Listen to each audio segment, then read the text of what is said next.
درود و سلام پڑھیں. الصلاۃ والسلام علیک سیدی یا رسول اللہ وعلی آلہ وصحبہ محمد رسول اللہ.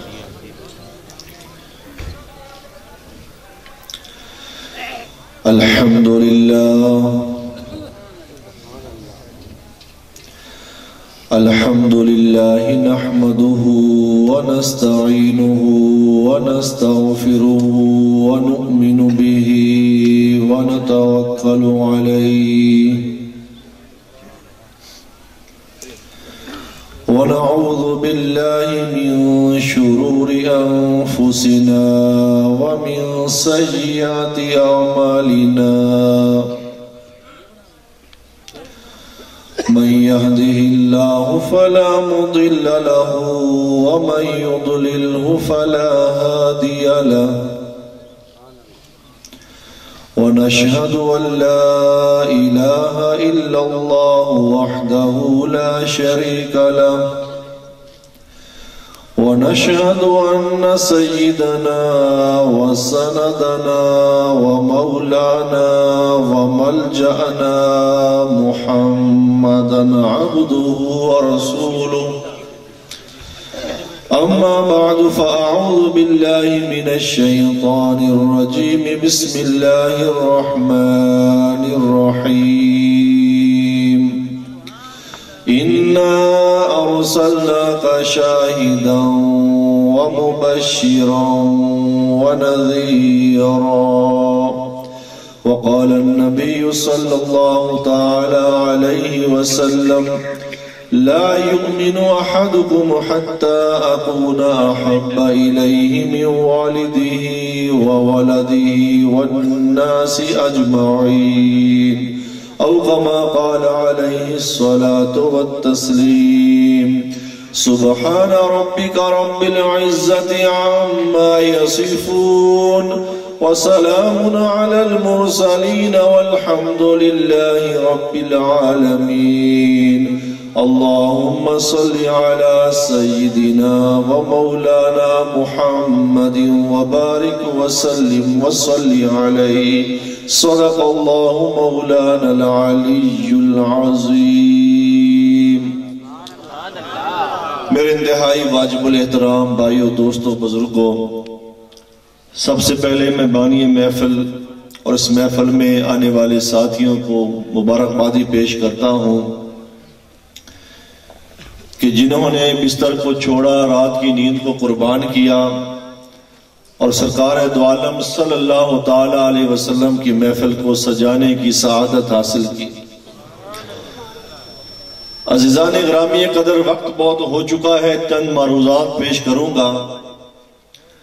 اس کائنات کے اندر ہمیں جو نظارے نظر آ رہے ہیں، جو رونقیں نظر آ رہی ہیں،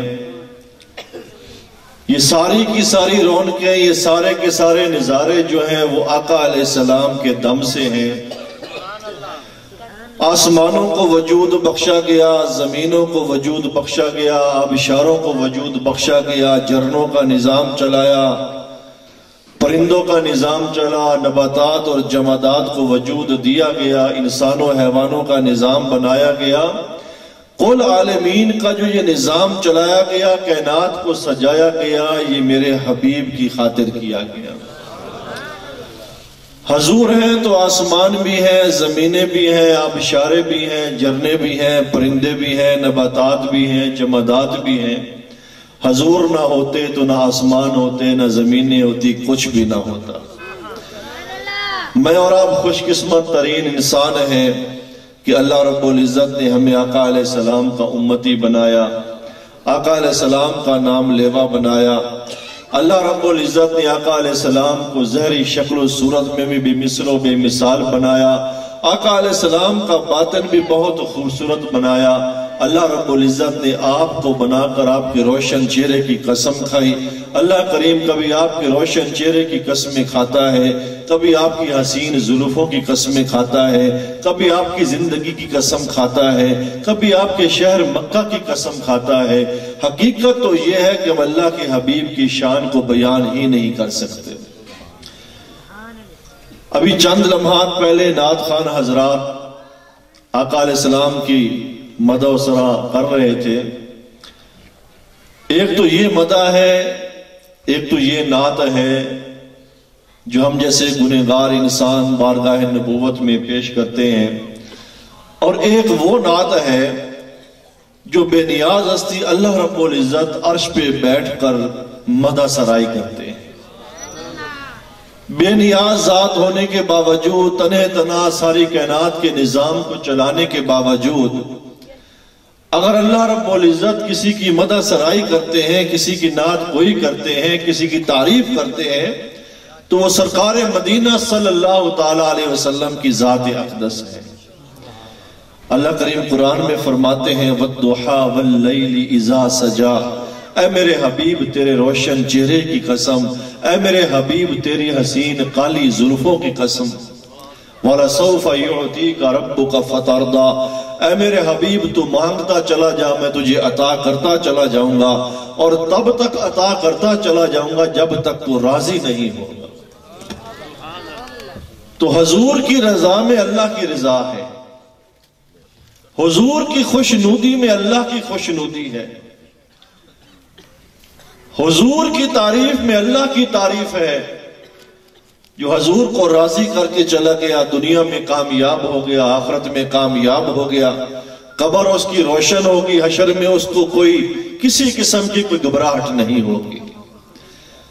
ہم لوگ ایک ہی امید پہ زندہ بیٹھے ہیں کہ آقا علیہ السلام کے ساتھ نسبت حاصل ہو جائے، آقا علیہ السلام سے تعلق حاصل ہو جائے، آقا علیہ السلام راضی ہو جائے. خدا کی قسم اگر قبلی والے راضی ہو گئے تو اللہ خود بخود راضی ہو جائے. اور قرآن یہ کہتا ہے وَالَّذِينَ آمَنُوا أَشَدُّ حُبًّا لِلَّهِ، جو اللہ کو ماننے والے ہیں، اللہ پر ایمان رکھتے ہیں، وہ اللہ سے سب سے زیادہ محبت کرتے ہیں. قُلْ إِن كُنتُمْ تُحِبُّونَ اللَّهَ فَاتَّبِعُونِي يُحْبِبْكُمُ اللَّهُ، اور اے میرے حبیب کہہ دیجئے اگر تم اللہ سے محبت کے دعوے دار ہو، اللہ سے تعلق قائم کرنا چاہتے ہو، اللہ رب العزت کی نسبت حاصل کرنا چاہتے ہو، مسلمان کہلوانا چاہتے ہو، آخرت کی کامیابی اور کامرانی لوٹنا چاہتے ہو، تو میرے حبیب کو راضی کر لو. میرے حبیب کو راضی کرنا تمہارا کام ہے، اللہ کا راضی ہونا اللہ کا عطا اور بخشش کا کام ہے. حضور کی رضا کے بغیر اللہ کی خوشنودی حاصل نہیں کر سکتے. حضور سے تعلق جوڑے بغیر ہم اللہ کریم کی خوشنودی حاصل نہیں کر سکتے. یہ پوری کائنات کے اندر جو رحمتیں اللہ کریم نے چھاور کر رہے ہیں، جن نعمتوں سے ہمیں نوازا گیا، یہ آقا علیہ السلام کے صدقے سے ملے. آقا علیہ السلام کی آمد سے پہلے دنیا گمراہی میں ڈوبی ہوئی تھی، کوئی پرسان حال نہیں تھا، زندگی کا کوئی مقصد نہیں تھا، شتر بے مہار گھوڑوں کی طرح انسان دوڑے چلے جا رہے تھے. نہ صبح کا پتہ تھا، نہ دوپہر کا پتہ تھا، نہ شام کا پتہ تھا. آقا علیہ السلام آئے تو دنیا والوں کو زندگی کا مقصد عطا کیا گیا، اور آقا علیہ السلام کی رحمت سے ساری کائنات کو حصہ ملا. آقا علیہ السلام کے آنے سے پہلے کسی کو نہیں پتا تھا کہ باپ کی کیا عزت ہے، بیٹی کا کیا مقام ہے، بیوی کا کیا مقام ہے، شوہر کا کیا مقام ہے، کس کو کون سا درجہ دینا ہے، کسی کو نہیں پتا تھا. اگر باپ کو عزت ملی تو میرے حبیب کے صدقے سے ملی، اگر ماں کو عزت دی گئی تو آقا علیہ السلام کی وجہ سے دی گئی، اگر مزدور کو عزت ملی تو آقا کے صدقے سے ملی. یہ آقا علیہ السلام ہی ہے جو فرماتے ہیں جو اپنے والد کا چہرہ تکے گا ثواب کی نیت سے، اس کو ایک حج ایک عمرے کا ثواب ہوگا. دنیا والوں کو نہیں پتا تھا، یہ میرے سرکار نے بتایا، یہ میرے حبیب نے عطا فرمایا کہ ماں اور باپ جنت کے 2 دروازے ہیں. جب تک زندہ رہیں یوں سمجھیے کہ جنت کے 2 دروازے کھلے ہیں. ایک وفات پا جائے یوں سمجھو جنت کا ایک دروازہ بند ہو گیا، دوسرے بھی وفات پا جائے یوں سمجھیے جنت کا دوسرا دروازہ بند ہو گیا. یہ کائنات کو کس نے سبق دیا، یہ کائنات کو کس نے بتایا کہ باپ اور ماں کا کیا مقام ہے. اور یہ حضور ہی ہے جنہوں نے ماں کو یوں مرتبہ عطا کیا کہ اگر جنت کو تلاش کرنا ہے تو ماں کے قدموں میں تلاش کرو، ورنہ کون پوچھتا تھا ماں کو، کون پوچھتا تھا باپ کو. غلاموں کی کوئی عزت نہیں تھی، کوئی زندگی نہیں تھی. یہ میرے آقا علیہ السلام تھے جنہوں نے دنیا والوں کے ہاں مزدوروں کو مقام عطا کیا. اور ارشاد فرمایا القاسب و حبیب اللہ، اگر اللہ کا دوست دیکھنا ہے تو محنت مزدوری کرنے والوں کو دیکھ لو. اور آقا علیہ السلام مزدوروں کے ہاتھ چوما کرتے تھے جو رزق حلال کمایا کرتے تھے. ایک صحابی آقا علیہ السلام کی خدمت میں حاضر ہوئے اور ہاتھوں پر گٹے پڑے ہوئے تھے، ہاتھ سخت ہوئے ہوئے تھے. آپ نے فرمایا کیا کام کرتے ہو؟ یا رسول اللہ صلی اللہ علیہ وسلم پہاڑوں پر جاتا ہوں اور چٹانوں کو کوڑتا ہوں اور بجری بناتا ہوں، بازار میں بیچتا ہوں، سخت کام ہے اس لیے ہاتھ سخت ہو گئے. آقا علیہ السلام نے فرمایا ذرا اپنا ہاتھ آگے کر. اس نے اپنا ہاتھ آگے بڑھایا، سرکار مدینہ صلی اللہ علیہ وسلم نے اس کا ہاتھ چوما. ارشاد فرمایا القاسب و حبیب اللہ، یہ محنتی جو ہے اللہ کا دوست ہوتا ہے. تو مزدور کو مقام دیا گیا، مزدور کو عزت ملی، مزدور کو عظمت ملی، میرے آقا علیہ السلام کے صدقے سے ملی. بیوی کو عزت ملی، سرکار مدینہ کے صدقے سے ملی. لوگ اپنی بیویوں کے ساتھ غلاموں سے بدتر سلوک کرتے تھے، پاؤں کی جوتی سمجھتے تھے، نہ گھر میں بساتے تھے نہ طلاق دیتے تھے. سسک سسک کر حوا کی یہ بیٹی مر جایا کرتی تھی. میرے آقا علیہ السلام تشریف لائے، آپ نے فرمایا خیرکم خیرکم لأہلی، تم میں سے بہترین انسان وہ ہے جو اپنے گھر والوں کے لیے بہترین ہے، اور میں محمد تم سب سے زیادہ اپنے گھر والوں کے لیے بہترین ہوں، حسن اخلاق کے ساتھ پیش آنے والا ہوں. فرمایا یہ عورتیں تمہارے ہاں اللہ رب العزت کی طرف سے مہر کے بدلے میں حلال کی گئی ہے، خبردار عورتوں کے بارے میں اللہ سے ڈرتے رہنا. تو بیوی کو مقام ملا، والد کو مقام ملا، والدہ کو مقام ملا، مزدوروں کو مقام ملا، حضور کے صدقے سے ملا. حضور نہ ہوتے یہ مقام عطا نہ کیے جاتے. اور قربان جائے آقا علیہ السلام کی ذات عالی شان پہ. ایک مرتبہ آپ نے جبرائیل امین جو فرشتوں کا سردار ہے، ارشاد فرمایا جبرائیل پوری کائنات کو میری رحمت سے حصہ ملا ہے، تجھے بھی کچھ حصہ ملا ہے؟ عرض کی یا رسول اللہ صلی اللہ علیہ وسلم آپ کی رحمت سے مجھے بڑا حصہ ملا ہے. فرمایا کوئی دلیل پیش کرو.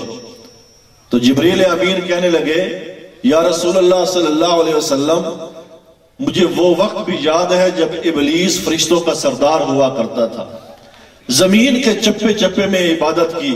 اللہ رب العزت نے اس جن کو فرشتوں کا سردار مقرر کر دیا، لیکن جب اسی ابلیس نے آدم کو سجدے کا انکار کیا تو اللہ رب العزت کی لعنت پڑی، کالا سیاہ ہو گیا، راندے درگاہ ہو گیا. تو اس وقت مجھے بھی یہ فکر لاحق ہوئی کہ اگر ابلیس اتنی عبادت کرنے کے باوجود اللہ رب العزت کی بارگاہ عالی شان سے دھتکارے جانے کے قابل ہو سکتا ہے تو جبرائیل تو بھی تو فرشتہ ہے، ہو سکتا ہے اللہ کا غضب تجھ پر بھی کہیں نازل نہ ہو جائے. یا رسول اللہ صلی اللہ علیہ وسلم آپ گواہ رہیے، آدم سے لے کر عیسیٰ علیہ السلام تک میں ہر نبی پر وحی لے کر نازل ہوتا رہا، لیکن مجھے اپنے خاتمے کی بڑی فکر تھی. مجھے یہ پتہ نہیں تھا کہ میرا خاتمہ بالخیر ہوگا کہ نہیں ہوگا. آقا علیہ السلام نے پوچھا اچھا پھر تمہیں میری رحمت سے کیسے حصہ ملا؟ یا رسول اللہ صلی اللہ علیہ وسلم جب اللہ رب العزت نے آپ کو نبوت کے تاج سے نوازا اور اللہ نے قرآن میں آپ کے ذکر کے ساتھ میرا ذکر کیا تو میں سمجھ گیا کہ اب میرا خاتمہ بالخیر ہوگا. یہی وہ رحمت ہے جس سے مجھے حصہ ملا. تو فرشتوں کے سردار کو آقا علیہ السلام کی رحمت سے حصہ ملا ہے. انسان تو درکنار، بشر تو درکنار، جو نوریوں کا سردار ہے وہ حضور کا ممنون ہے، حضور کا احسان مند ہے. میرے بھائیوں دوستوں بزرگوں، ہم سب آقا علیہ السلام کی امتی ہیں. ہم سب نے آقا علیہ السلام کی بارگاہ عالی شان میں پیش ہونا ہے. ہم نے حضور کو منہ دکھانا ہے. اللہ رب العزت بے نیاز ذات ہو کر ساری کائنات کے نظام کو تنے تنا چلا کر، جس کی یہ عزت ہو، جس کی یہ حرمت ہو، جس کی یہ حیبت ہو، جس کی وہ سطوت ہو، جب وہ اپنا تعارف کرواتا ہے تو وہ یوں کہتا ہے اللہ لا الہ الا هو الحی القیوم لا تأخذه سنة ولا نوم له ما في السماوات وما في الارض من ذا الذی يشفع عنده إلا بإذنه يعلم ما بين أيديهم وما خلفهم ولا يحيطون بشيء من علمه إلا بما شاء وسع كرسيه السماوات والأرض ولا يؤوده حفظهما وهو العلي العظيم. میرا اللہ وہ ہے جس نے تنہ تنہا سارے عالمین کو 6 دن میں پیدا کر دیا. میرا اللہ وہ ہے آسمانوں کو بنانے میں زمینوں کو بنانے میں کسی کا محتاج نہیں ہوا. نہ اس کو سریے کی ضرورت پڑی, نہ اس کو مٹی گارے کی ضرورت پڑی, نہ اس کو سیمنٹ کی ضرورت پڑی. میرا یہ اللہ بے نیاز ہو کر, اتنی ہیبت والا ہو کر, اتنی سطوت والا ہو کر, اتنی عظمت والا ہو کر اگر کسی کی تعریف کرتا ہے تو اس ہستی کا نام ہے محمد رسول اللہ صلی اللہ علیہ وسلم. ہماری تعریفیں کیا تعریفیں ہیں؟ تعریف تو اس اللہ کی ہے جو سبحان ذات ہے, ہر عیب سے پاک ذات ہے. ہم ہر رکوع میں پڑھتے ہیں, ہر سجدے میں پڑھتے ہیں سبحان ربی العظیم, سبحان ربی الاعلی. اے عظیم الشان رب, تیری ذات ہر عیب سے پاک ہے, وہ ہر نقیص سے پاک, ہر عیب سے پاک ذات. وہ بھی کسی کی تعریف کرتا ہے, وہ بھی محمد عربی کی تعریف کرتا ہے, وہ بھی آقا علیہ السلام سے لاڈ اور پیار سے پیش آتا ہے. آقا علیہ السلام نے ارشاد فرمایا میرا اللہ مجھ سے اتنا پیار کرتا ہے کہ اللہ نے خود میرے 5 نام رکھے ہیں. ہمارے نام رکھے ہمارے والد صاحب, ہماری والدہ صاحبہ, ہمارے دادا صاحب, ہمارے نانا صاحب. اور آقا علیہ السلام فرماتے ہیں میرے نام کس نے رکھے؟ اللہ رب العزت نے رکھے. یا رسول اللہ صلی اللہ علیہ وسلم, اللہ نے آپ کے کون سے نام رکھے؟ ارشاد فرمایا اللہ نے میرا پہلا نام رکھا محمد. آقا علیہ السلام سے پہلے یہ کسی کا نام نہیں رکھا گیا. محمد کا کیا مطلب ہے؟ جس کی سب سے زیادہ تعریف کی جائے, سب سے زیادہ تعریف کی جائے. اور ہم دیکھتے ہیں کہ 24 گھنٹے میں کوئی لمحہ بھی ایسا نہیں جب اللہ اور اللہ کے رسول کا نام نہ لیا جاتا. دنیا کے اندر کوئی لمحہ ایسا نہیں جب آذان کی آواز نہ گونجتی ہو, جب قرآن کی تلاوت نہ کی جاتی ہو. قرآن کی تلاوت کریں گے حضور کا نام آئے گا, آذان دیں گے حضور کا نام آئے گا, نماز پڑھیں گے حضور کا نام آئے گا. تو اللہ نے آپ کے نام کو بلند کیا. ارشاد فرمایا اللہ نے میرا دوسرا نام رکھا ہے احمد. احمد اس ہستی کو کہتے ہیں جو سب سے زیادہ اللہ کی تعریف کرنے والی ہے. حضور نے جتنی اللہ کی تعریف کی کوئی دوسرا کر نہیں سکتا. حضور نے جتنا اللہ کو راضی کیا کوئی کر نہیں سکتا. ارشاد فرمایا اللہ نے میرا تیسرا نام رکھا ماحی. ماحی, ماحی کسے کہتے ہیں؟ کفر اور شرک کے درمیان فرق کرنے والی ذات, اسلام کا بول بالا کرنے والی, کفر کو مٹانے والی ذات, اس کو ماحی کہتے ہیں. فرمایا اللہ نے میرا چوتھا نام رکھا حاشر. ایسی ہستی جس کے قدموں میں ساری مخلوق کا حشر ہوگا, جس کے قدموں سے لوگ اٹھیں گے قیامت والے دن. اور اللہ نے میرا نام رکھا عاقب, کہ اللہ نے مجھے پیدا تو اس وقت کیا تھا کہ ابھی آدم علیہ السلام مٹی اور پانی کے درمیان تھے, آٹا گوندا جا رہا تھا, میں اس سے پہلے نبی تھا. لیکن اللہ نے مجھے عاقب بنایا, سب سے آخر میں بھیجا. جب کائنات سج گئی, جب رونق عروج پہ آ گئی, جب گلشن مہکا گیا, معطر ہو گیا, جب کلیاں کھل کر پھول بن گئی, جیسے محفل کے اندر مہمان خصوصی آخری وقت میں آتے ہیں, ہر ایک انتظار سے دیکھ رہا ہوتا ہے اور انسان کے جو دل ہیں ان کے منتظر ہوتے ہیں, ایسے ہی اللہ کے پیارے حبیب صلی اللہ علیہ وسلم کو اس وقت بھیجا گیا جب پوری مخلوق آقا علیہ السلام کی منتظر تھی. تو اللہ آپ کے نام رکھ رہے ہیں, اور کیا خوبی ہے, کیا عظمت ہے, کیا مقام دیا گیا. ان اللہ و ملائکتہ یصلون علی النبی, کہ بے شک اللہ اس کے ملائکہ اے میرے حبیب تجھ پر درود پڑھتے رہتے ہیں. یہ کوئی معمولی بات ہے جس کے اوپر اللہ درود بھیجے, اللہ رحمتیں بھیجے. جس کو اللہ یاد کرے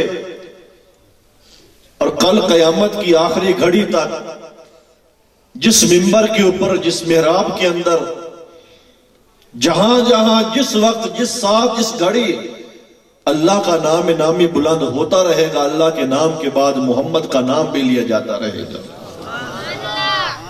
اللہ سے محمد کو کوئی جدا نہیں کر سکتا، محمد سے اللہ کو کوئی جدا نہیں کر سکتا۔ زندگی بھر لا الہ الا اللہ کی گردانے پڑھتے رہے، محمد الرسول اللہ کی گواہی نہ دے، ہم مومن نہیں ہو سکتے۔ زندگی بھر محمد الرسول اللہ پڑھتے رہے، لا الہ الا اللہ نہ پڑھے، ہم مسلمان نہیں ہو سکتے۔ ایمان تب مکمل ہوگا جب اللہ اور محمد اکٹھے آئیں گے، جب لا الہ الا اللہ اور محمد الرسول اللہ اکٹھے آئیں گے، دلوں کے اندر سرایت کریں گے، دلوں کے اندر راسخ ہوں گے، جب عقیدہ پختہ ہو جائے گا کہ اللہ اور محمد دو ایسی ہستیوں کے نام ہیں جن کے ہم محتاج ہیں، تمہارا ایمان کامل ہو جائے گا۔ ہم سارے اللہ کے پیارے حبیب کے محتاج ہیں، حضور کے بغیر ہمارا گزارا نہیں ہے، نہ دنیا میں گزارا ہے، نہ قبر میں گزارا ہے، نہ حشر میں گزارا ہے، نہ اس وقت ہوگا جب میزان عدل کو قائم کیا جائے گا، نہ اس وقت ہمارا حضور کے بغیر گزارا ہے جب پل صراط سے گزریں گے، نہ اس وقت گزارا ہے جب جنت میں داخل ہوں گے۔ آقا علیہ السلام نے فرمایا اللہ نے جنت کی چابی مجھے دے رکھی ہے، اور اللہ کی عزت اور جلال کی قسم، جب تک میں جنت کا دروازہ نہیں کھولوں گا کسی نبی کو بھی اس کے اندر داخلے کی اجازت نہیں ہو۔ یہ عظمت اور صفت اللہ کے حبیب کو دی گئی، ہمیں حضور کا امتی بنایا گیا۔ حضور کا امتی ہونے کے ناطے ہمارے اوپر بہت ساری ذمہ داری عائد ہوتی ہے۔ سب سے پہلے ہماری بڑی ذمہ داری جو ہے، ہم آقا علیہ السلام کی ناموس اور عزت پر کوئی حرف نہ آنے دیں۔ آقا علیہ السلام کی عزت اور ناموس کی حفاظت کریں، چاہے اس میں ہماری جان ہی کیوں نہ چلی جائے۔ آقا علیہ السلام کی شان عالی شان میں کسی گستاخی کو برداشت نہ کریں، چاہے وہ دنیا کا بڑے سے بڑا مقتدر آدمی ہو، جاہو جلال اور جاہو حشم کا مالک ہو، ساری سلطنت کنجی اس کے پاس ہو، ساری افواج اس کے پاس ہو، سارے مادی وسائل اس کے پاس ہو، سارا اسلحہ اس کے پاس ہو، لیکن آقا علیہ السلام کی ناموس کی خاطر خون دینا پڑے، مال قربان کرنا پڑے، اولاد قربان کرنی پڑے، جائیداد قربان کرنی پڑے، تو ہم پیچھے نہ ہٹیں۔ یہ ہماری سب سے اولین ترجیح اور ذمہ داری ہے۔ حضور کی حرمت پر کوئی آنچ نہ آنے دیں۔ آقا علیہ السلام کی شان میں کوئی توہین برداشت نہ کرے، یہ ہماری اولین ترجیح ہے۔ اور دوسری ذمہ داری یہ ہے کہ آقا علیہ السلام کی ایک ایک سنت کو زندہ کرنا، یہ بھی ہماری زندگی کا مقصد ہونا چاہیے۔ حضور کو کیا پسند ہے، حضور کو کیا ناپسند ہے، حضور کس کام سے خوش ہوتے ہیں، حضور کس کام سے ناراض ہوتے ہیں، یہ ہمیں پتہ ہونا چاہیے۔ قرۃ عینی فی الصلاۃ، اگر حضور فرماتے ہیں کہ نماز میری آنکھوں کی ٹھنڈک ہے، تو حضور کی آنکھوں کو ٹھنڈا کرنا ہماری ذمہ داری ہے۔ اگر حضور کہتے ہیں میرا امتی بستروں سے جدا رہے، 5 وقت کی باجماعت نماز ادا کرے، تو مساجد کے اندر 5 وقت کی نماز باجماعت ادا کرنا ہماری ذمہ داری ہے۔ اگر حضور یہ پسند کرتے ہیں کہ میرا امتی حیادار ہو، اچھے کردار کا حامل ہو، تو یہ ہماری ذمہ داری ہے کہ ہم اپنی نظروں کی حفاظت کریں، اپنی سوچوں کی حفاظت کریں، اپنے دلوں کی حفاظت کریں۔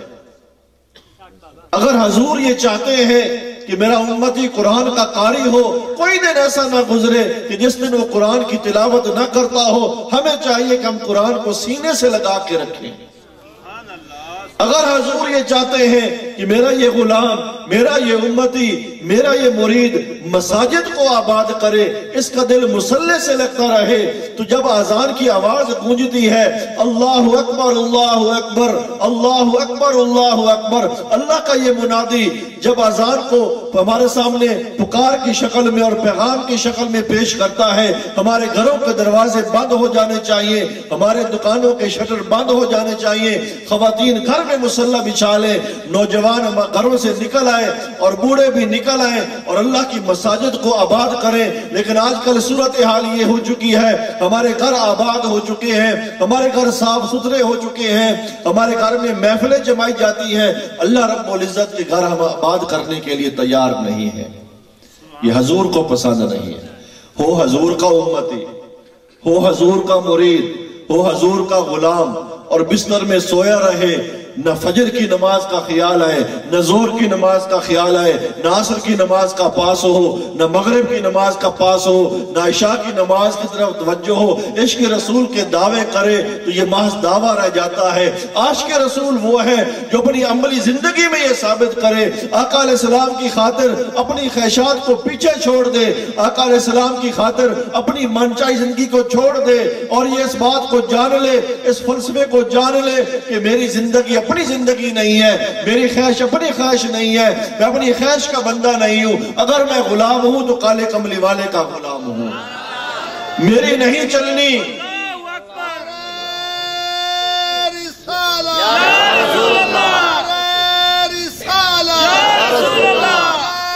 میری خواہش کی کوئی حیثیت نہیں ہے، میری آرزو کی کوئی حیثیت نہیں ہے، ہم لوگ آزاد نہیں، ہم تو غلام ہیں۔ غلامی رسول کا توق جس نے اپنے گلے میں ڈال لیا اور فخر سے ڈال لیا، اس میں شرم محسوس نہ کی، اور زندگی بھر حضور کی غلامی کا پٹا پہنے آقا علیہ السلام کا غلام بنا رہا، خدا کی قسم ادھر آنکھ بند ہوگی اور اللہ کی رحمت کا دروازہ کھل جائے گا۔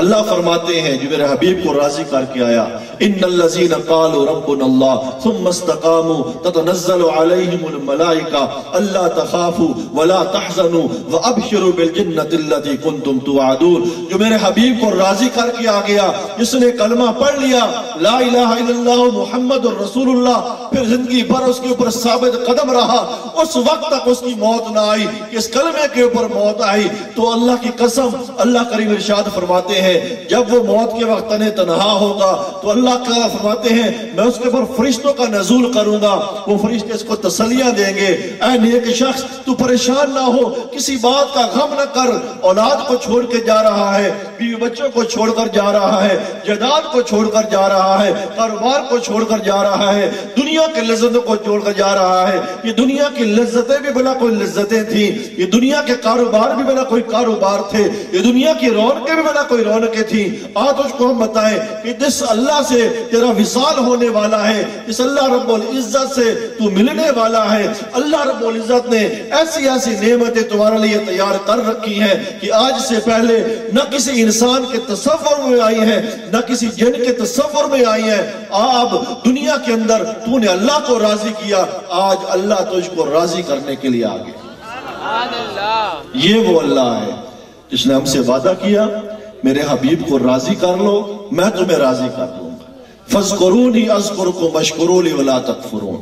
تو میرا ذکر کیا کر، میں تیرا ذکر انسانوں کی مجلس سے اعلیٰ مجلس فرشتوں میں کیا کروں گا۔ میرا شکر ادا کر، نہ شکری نہ کر۔ اور سب سے بڑی نعمت جو اللہ نے میں عطا کی وہ حضور کا امتی بنایا، اس سے بڑھ کر کوئی نعمت نہیں۔ لَإِن شَكَرْتُمْ لَأَزِيدَنَّكُمْ وَلَئِن كَفَرْتُمْ إِنَّ عَذَابِي لَشَدِيدٌ۔ اللہ فرماتے ہیں میری نعمت کا شکریہ ادا کرو گے تمہاری نعمت میں اضافہ کروں گا، اور دوں گا اور دوں گا، تو اور شکر کر میں اور دوں گا، تو اور شکر کر میں اور دوں گا۔ تو شکر کرتا کرتا تھک جائے گا، میں دیتے دیتے نہیں تھکوں گا۔ تو لا الہ الا اللہ محمد رسول اللہ کی نعمت پر شکر ادا کیجیے۔ ہم اللہ کریم سے دعا کرتے ہیں کہ اللہ کریم اس محفل کے صدقے ہم سب کا خاتمہ بالخیر فرمائے، ہماری موت ایمان پر آ جائے، اس سے بڑی کوئی دولت نہیں ہے۔ دنیا کی ساری دولتیں ہیچ ہے، اگر ایک انسان ہزاروں سال دنیا پر حکومتیں کر لے، ہر انسان اس کا تابع ہو جائے، حیوان بھی تابع ہو جائے، جنات بھی تابع ہو جائے، ملائکہ بھی تابع ہو جائے، نباتات جمادات بھی تابع ہو جائے، جاندار زیرو اور بیرو ہر چیز تابع ہو جائے، لیکن اگر ایمان نہ ملا تو کچھ نہ ملا۔ اور اگر انسان کو کچھ بھی نہ ملے، روکھی سوکھی روٹی ملے اور تن ڈھانپنے کو معمولی اور خستہ لباس ملے، اچھی خوراک نہ ملے، اچھی پوشاک نہ ملے، لیکن اگر ایمان قائم ہے، ایمان سلامت ہے، تو ہر نعمت موجود ہے۔